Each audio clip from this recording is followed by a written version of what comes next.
Assalamualaikum warahmatullahi wabarakatuh. Selamat siang teman-teman semua dan dosen yang saya hormati. Saya ucapkan terima kasih kepada Bapak Anwar Taufik Hidayat, SPD MPD, selaku dosen pengampu di mata kuliah Pendidikan Agama Islam yang telah memberikan kesempatan kepada kelompok 6 untuk presentasi hari ini walaupun via Zoom ini. Sebelumnya, izin memperkenalkan diri. Nama saya Maudi Zahra Newsya dengan NPM 192 selaku moderator bagi kelompok 6 yang tentunya ditemani oleh rekan-rekan dari kelompok 6 yang akan memperkenalkan diri masing-masing kepada rekan-rekan bisa memperkenalkan diri. Saya Rahmalia Utami dengan ujung NPM 162. Nama saya Afan Akbar dengan nomor akhir NPM 170. Nama saya Siti Mesa Mufida dengan akhir NPM 193. Nama saya Fakir Arif Jahran dengan akhiran NPM 295.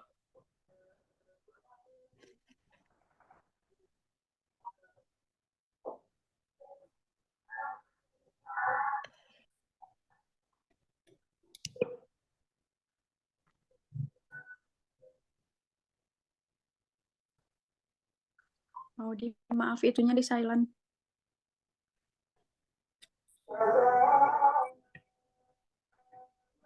Moderator, maaf mic-nya masih off.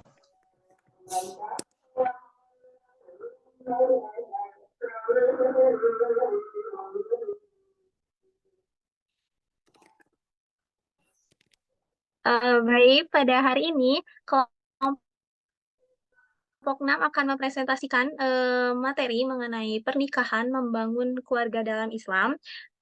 Untuk mengetahui lebih lanjut, mari kita perhatikan dengan baik dan seksama penjelasan materi pertama yang akan disampaikan oleh presentator pertama yaitu Rahmalia Utami. Kepada Rahmalia Utami dipersilakan. Terima kasih kepada moderator. Di sini saya akan menjelaskan definisi pernikahan.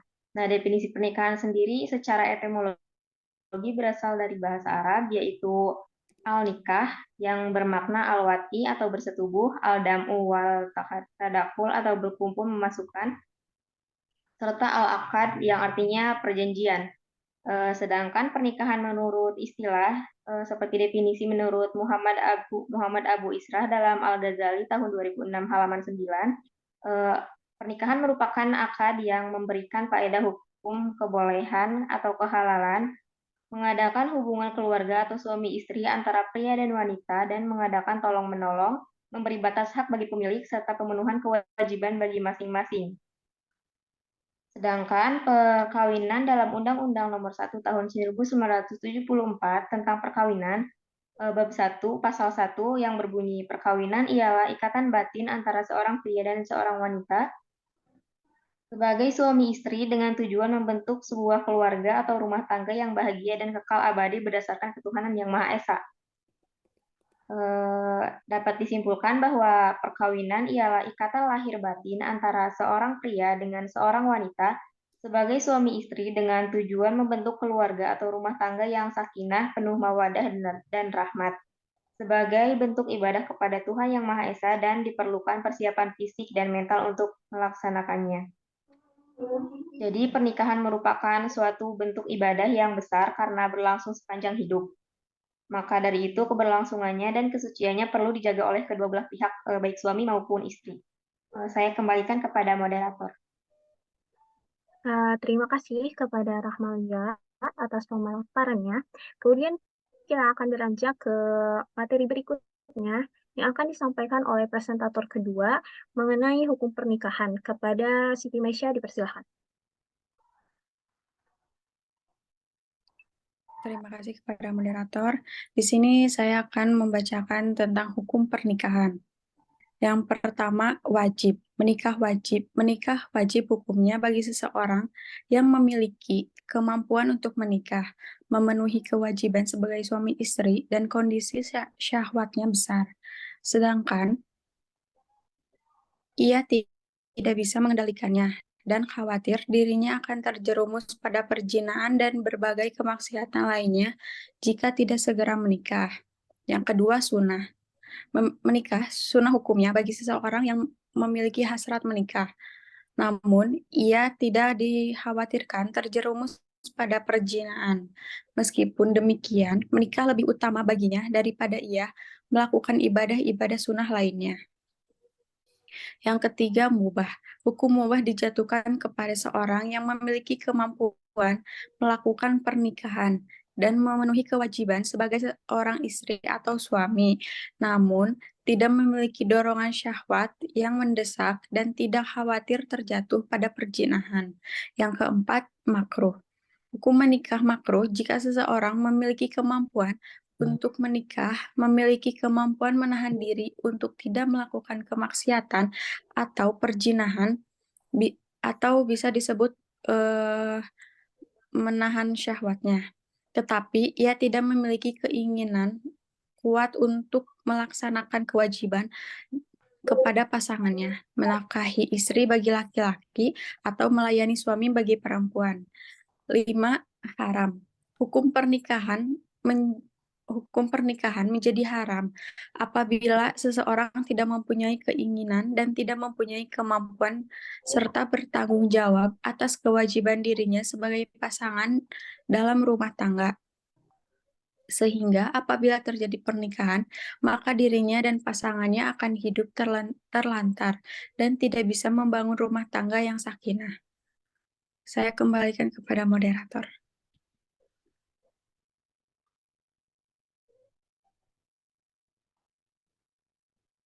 Terima kasih kepada Siti Maisha yang telah memberikan materinya untuk melengkapi presentasi hari ini. Materi berikutnya akan disampaikan oleh Afan Akbar mengenai syarat-syarat pernikahan. Kepada Afan, dipersilakan. Baik, terima kasih moderator untuk kesempatan untuk menyampaikan materi. Saya akan menyampaikan syarat dari pernikahan. Nah, syarat pernikahan dalam Islam merupakan proses kehidupan yang panjang, memiliki banyak dimensi dan aturan. Agar terciptanya rumah tangga yang harmonis dan bahagia, dalam inilah tujuan Islam memberikan ketentuan harus dipenuhi seorang Muslim dalam menjalankan pernikahan.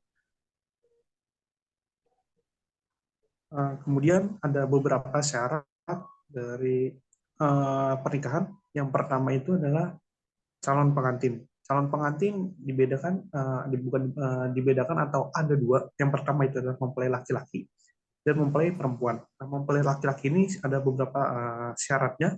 Yang pertama adalah beragama Islam, kedua itu laki-laki atau bukan banci, atau belum jelas bahwa ia laki-laki atau bukan, ketiga itu jelas dan diketahui orangnya, keempat itu tidak dipaksa atau berkeinginan dan berikhtiar, yang kelima itu tidak sedang berihram haji atau umroh, keenam bukan mahramnya, dan yang ketujuh tidak dalam keadaan masih beristri empat. Berikutnya itu untuk syarat-syarat mempelai perempuan.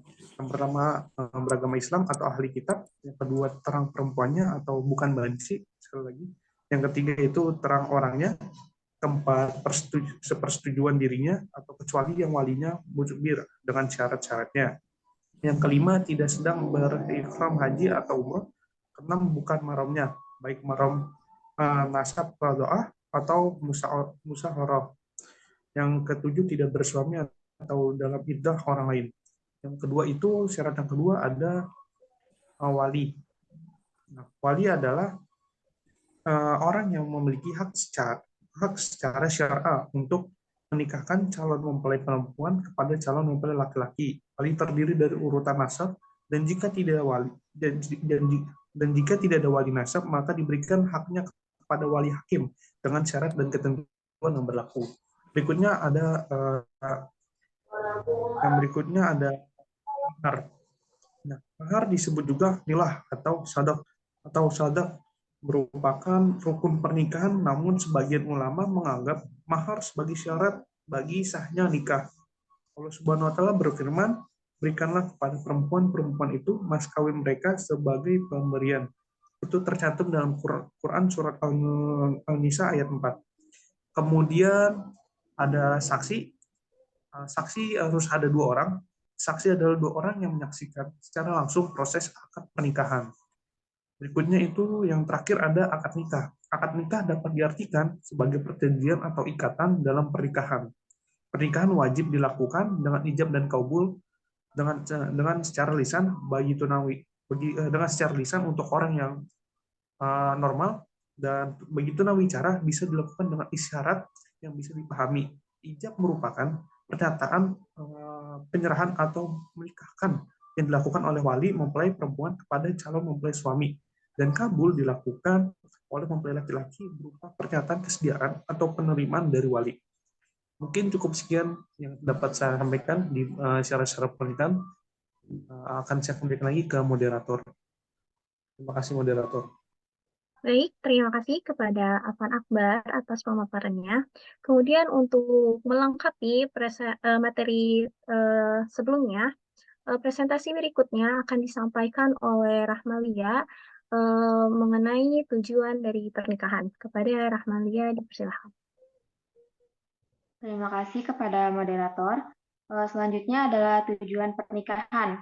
Tujuan pernikahan sendiri secara umum yaitu untuk menghalalkan hubungan suami istri, untuk memenuhi tuntutan kebutuhan biologis dan psikologis kemanusiaan,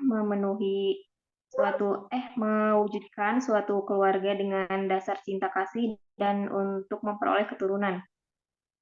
Adapun fungsi keluarga yang sakinah yaitu fungsi individual, fungsi sosial, dan fungsi spiritual. Untuk fungsi individual sendiri, ada beberapa poin. Yang pertama adalah untuk meningkatkan derajat kemanusiaan dan ibadah keluarga berfungsi sebagai sarana untuk meningkatkan derajat kemanusiaan dan untuk memelihara diri dari perbuatan keji dan mungkar. Yang kedua, memperoleh ketenangan dan ketentraman dalam jiwa. Yang ketiga, menimbulkan dorongan atau kesungguhan dalam menjalankan kewajiban mencari nafkah yang halal, serta memberikan pelayanan optimal kepada suami, dan tuntutan agama yang lain akan timbul setelah berkeluarga. Yang terakhir adalah fungsi keluarga untuk melanjutkan keturunan. Untuk fungsi sosial, keluarga berfungsi sebagai benteng moral bangsa dalam ruang lingkup yang kecil. Sebuah bangsa yang beradab dibentuk oleh keluarga-keluarga yang mengedepankan moral dalam kehidupannya. Jadi bangsa yang tersejahtera tercermin dari keluarga-keluarga harmonis yang hidup pada masyarakat tersebut. Selanjutnya, fungsi keluarga sebagai lembaga pendidikan. Fungsi pendidikan ini terwujud dalam tanggung jawab orang tua sebagai pendidik pertama bagi anak-anaknya. Nah, yang terakhir adalah fungsi spiritual. Keluarga dalam aspek spiritual memiliki fungsi sebagai motivasi atau dorongan dan wadah atau sarana dalam menjalankan ibadah kepada Allah Subhanahu wa Ta'ala dengan melangsungkan pernikahan dan membentuk sebuah keluarga berdasarkan hadis Rasul, seorang muslim tengah memenuhi setengah dari agamanya. Jadi maksudnya ia telah menjalankan tuntutan dari agama dan didorong untuk menjalankan ajaran Islam lebih menyeluruh dalam bingkai rumah tangga. Saya kembalikan kepada moderator. Baik, terima kasih kepada Rahmalia atas pemaparannya. Kemudian kita akan beranjak ke materi yang terakhir yang akan disampaikan oleh Arik mengenai mewujudkan keluarga sakinah. Kepada Arik, dipersilakan. Baik, terima kasih kepada moderator. Mewujudkan keluarga sakinah. Keluarga merupakan unit terkecil dalam masyarakat. Keluarga adalah kumpulan dua orang atau lebih individu yang hidup bersama dalam sebuah ikatan, hubungan emosional, dan masing-masing individu memiliki peran di dalam sebuah keluarga. Untuk mewujudkan keluarga sakinah, yang pertama persiapan pernikahan. Diperlukan berbagai kesiapan sebelum melakukan pernikahan. Adapun persiapan pernikahan meliputi hal sebagai berikut.